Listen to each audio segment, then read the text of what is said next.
为什么说24孝的故事核心是人性的逆转？为什么孝道总是会导致愚蠢？中国式人际关系的葵花宝典是什么？今天我们继续读《巨婴国》这本书。今天的读书章节中有以上问题的答案。今天我们读到的是24孝，把爸妈当婴儿养。为什么孝总带了点愚？中国式人际关系的葵花宝典这3个专题。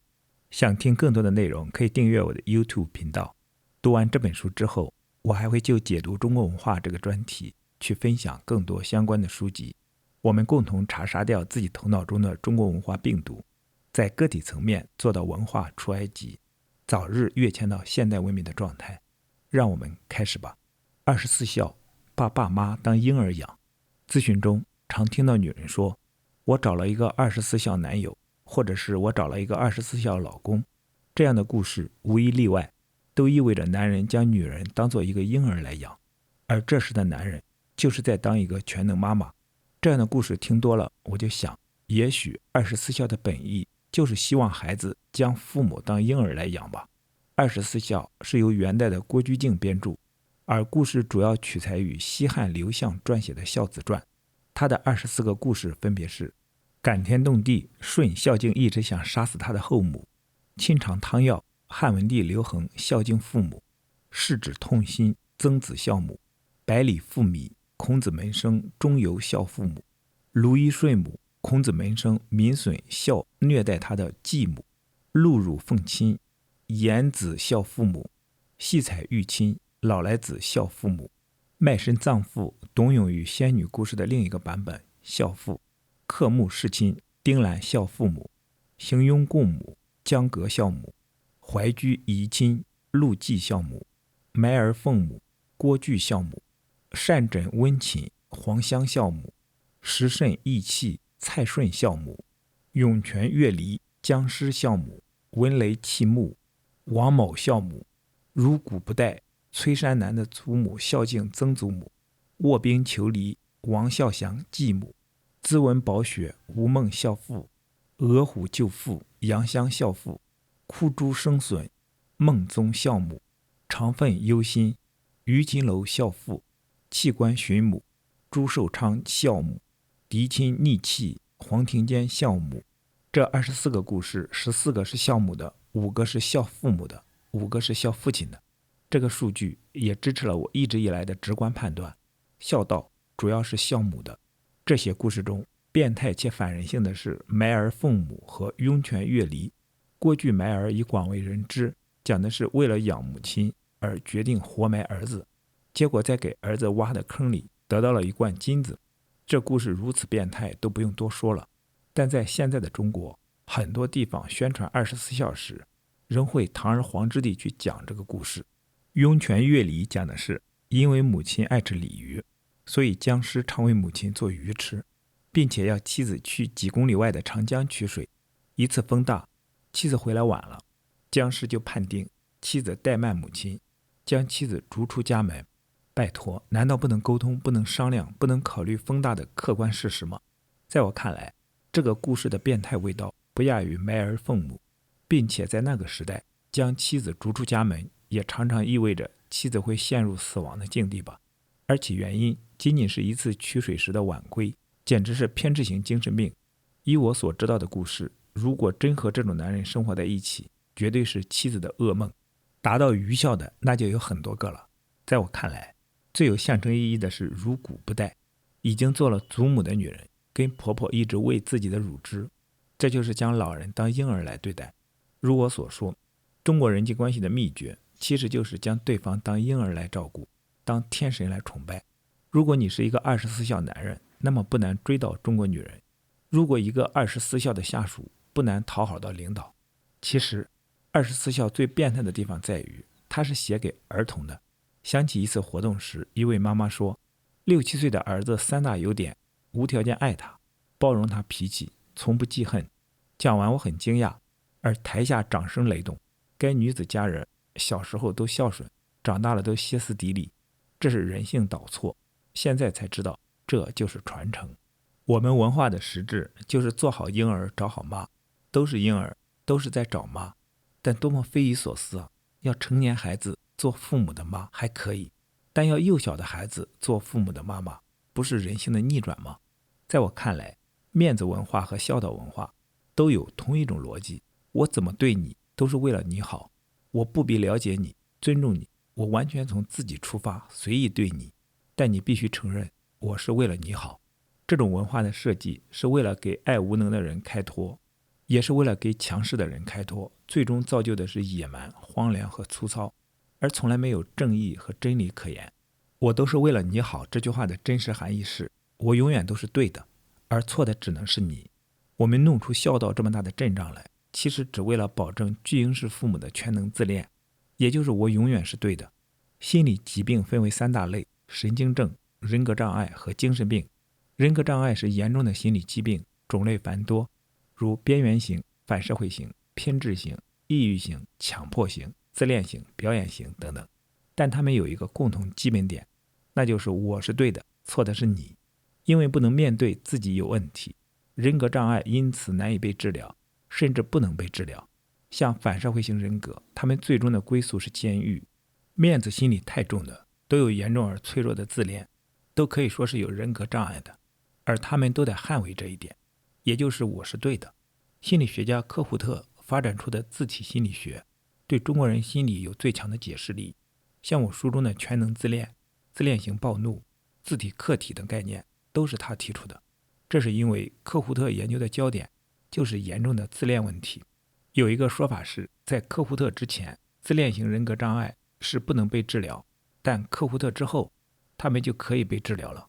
就是因为找到了其关键。可以说，严重、脆弱而病态的自恋是中国人头号的心理特征。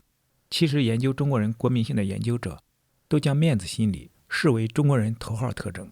面子心理就是自恋，你不能伤我面子。这句话的意思是，你要保证我这一点，我永远都是对的。以上这些论述引起了很多网友的热议。一位网友说，太牛了，我妈就是这么想的，永远自己都有理。我妈常说的一句话就是，我从来没做错过事，你说说我做错过什么？类似的话我多次听过。一位超聪明的来访者，他高中的时候非常惊讶地发现一个事情，那就是妈妈竟然从来没有犯过错。他对自己说，天哪，怎么会有这么伟大的妈妈？怎么可能？这的确不可能。不是妈妈没问题，而是妈妈不能面对自己有问题，而他也在妈妈的重压之下，不能看到妈妈有问题。尽管他智商超高，超级自恋的完整表达应该是3句话：我永远是对的，错的永远是你，所以你永远要听我的。如果把我换成父母，而将你换成孩子，那么这就是孝道文化的核心了。如果说成是面子心理，那么在大多数中国人身上都可以看到，我永远是对的，这是自恋；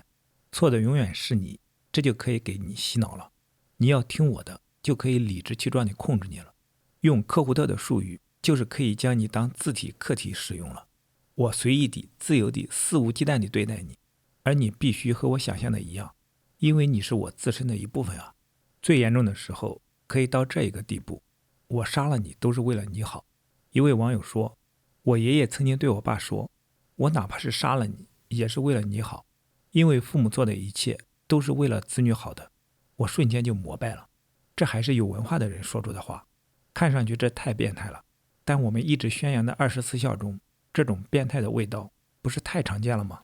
为什么孝总带着点愚？太孝顺的行为总脱不了一点愚的味道。2016年7月，河北邢台大贤村的洪水灾害中，村民高某的孝行就有这种味道。7月19日晚上，他从邢台市返回大贤村家里的路上，就判断可能会有洪水，于是开始计划如何救助家人。他家有特别之处，母亲住在村子西边，而他、妻子2个分别为2岁和4岁的幼子，以及腿脚不方便的父亲住在村子东边。他计划先开车到西边接到母亲，再到东边去接父亲和妻儿。他开车到母亲住处的巷子口，没有进去找母亲，而是窝在车里等了3个小时，洪水一直没来。他就回自己家，提醒妻子张某可能有洪水，之后他就睡着了，而提心吊胆的妻子一直醒着。20日凌晨1点50分，妻子听到广播确认来洪水了，赶紧叫醒高某，这时洪水已进入家门，情急之下，高某穿一条大裤衩，立马往母亲处跑，2分钟后就跑到母亲家，并将母亲推到了邻居家房顶上，母亲得救了。接下来他试图再返回自己家，但被洪水阻断，直到2个小时后洪水退去，他才可以摸回去。期间他不敢想象妻儿和父亲会怎么样。万幸的是，妻子、2个幼子和腿脚不便的父亲都已经躲到房顶上了。但是从此以后，妻子不再开口说话，最后趁他不在时，带着2个幼子回了娘家。死亡侵袭之前，相信很多人都面临着艰难的选择，先救谁？有时这会是一个终极的道德拷问，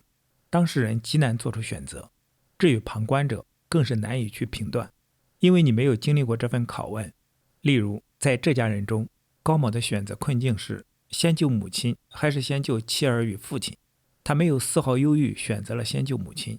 不犹豫也有其合理性，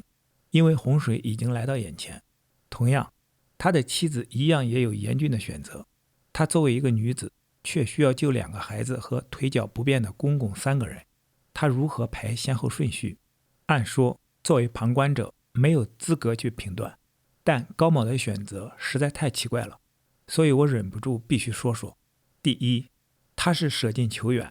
第二，他是舍多求少；第三，这不是选择妻子还是选择妈妈的问题，因为妻子能自救，还能救人。第四，一家人中最需要救的是2个幼子和父亲，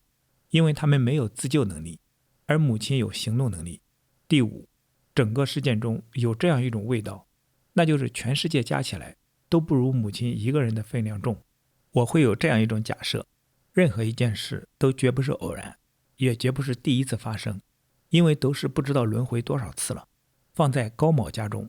这个假设，也就是这种全世界加起来都不如母亲一个人分量重的事，在高某身上都已经发生太多次了，所以极有可能他妻子是累积的内伤，借最严峻的一次考验爆发了出来。而在这件事之前，他已经被这种事伤了很多次。有人持阴谋论说，其实高某谁都没救，他是一个懦夫，只管自己逃命，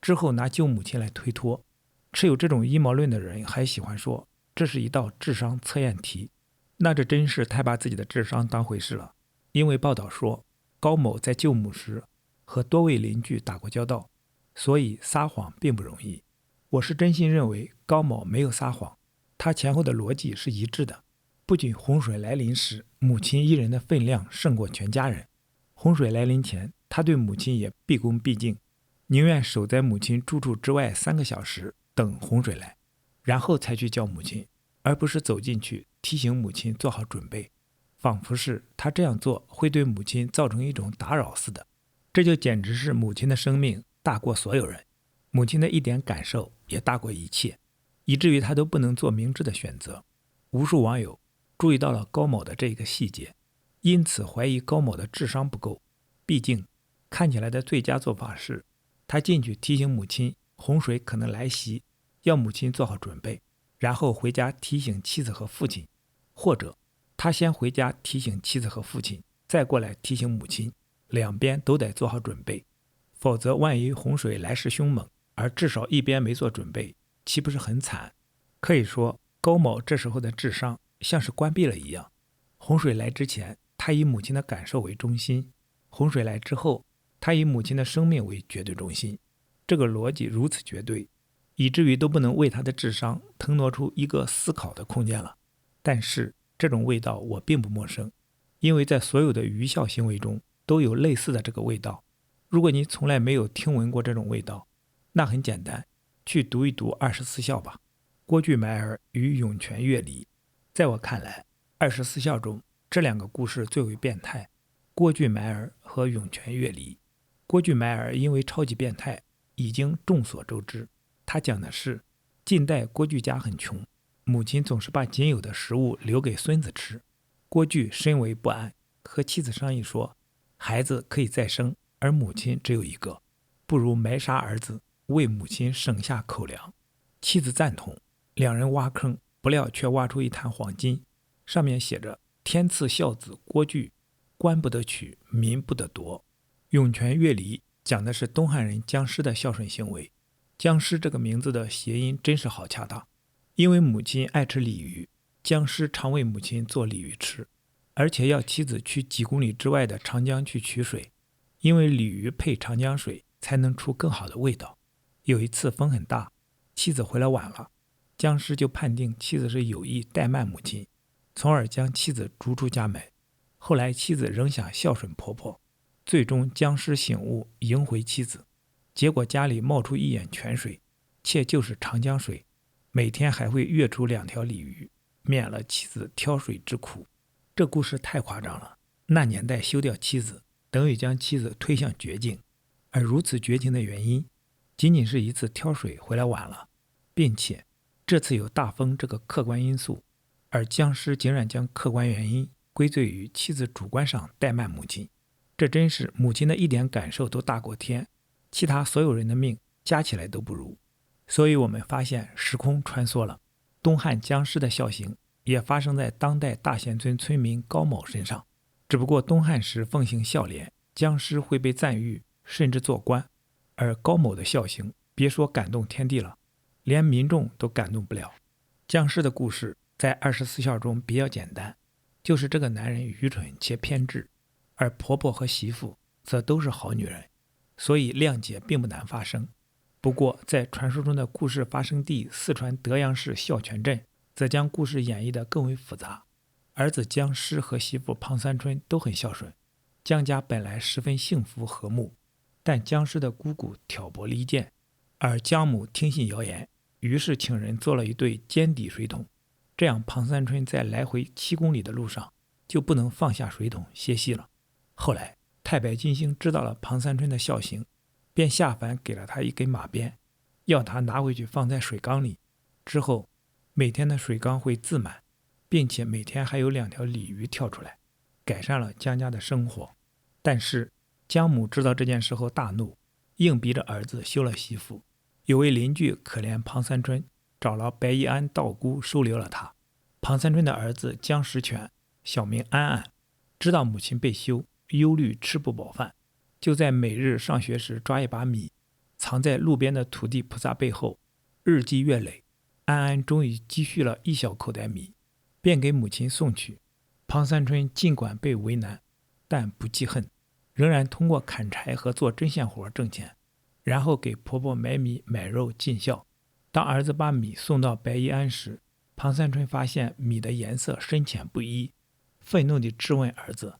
儿子说出自己怎样积攒了米，母子俩随即抱头痛哭。后来姜师弄清楚了事情的原委，将妻子领回家，一家人才又幸福和睦地生活在一起。这个故事简直汇集了中国式大家庭的所有味道，姑姑、婆婆等婆家人联合起来为难媳妇，儿子都不管媳妇而孝顺自己的妈妈，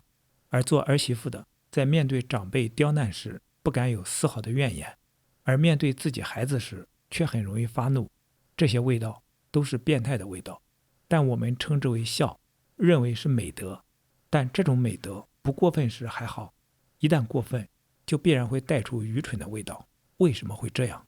因为过分的孝行既反智商也反情感，一个心智正常的人不可能接受它，必须关掉你的心智，你才能接受它。至于大贤村的高某，这种母亲一人大过全世界的逻辑已深入他的脑髓，所以他变得很愚蠢。孝总是导致愚。最初我会认为孝道不同于孝顺，孝顺也不同于愚蠢，但渐渐的我明白，孝就是顺，顺就会愚，所以孝道就是愚孝，因为必须愚才能孝，也就是顺。不愚的人尊重自己的判断，就不愿意顺从别人。中国式人际关系的葵花宝典，其实不仅孝父母时需要愚，孝领导时最好也愚点，这样才能化掉领导的戒心。在我看来，没有文化与资源的丁书苗之所以能成为前铁道部长刘志军的左膀右臂，其策略可以概括为将对方当婴儿照顾，当天神崇拜，再加上自己是猪脑子，这也是魏忠贤搞定皇帝的绝招。甚至可以说，这是中国式人际关系的葵花宝典。在极为关键的人物面前，如果你记住这3个连环大招，中国人很容易被搞定。为什么？因为中国人大都是巨婴，需要被照顾，同时心中又极度的自恋，所以你满足了他被照顾的需要，满足了他被崇拜的需要，而同时又自己显得很愚蠢，也就是不会为了盘算自己的利益而去利用对方，那么巨婴们就会觉得自己彻底被满足了，然后你就成为了巨婴心中最重要的那个人，任谁都不能取代。当然，其中的愚有两种，一种是脑子真坏了，变成了真诚的愚，一种愚则只是表演，是骗人的，只是脸上一股愚劲儿，而心中门清，所谓的大奸四忠。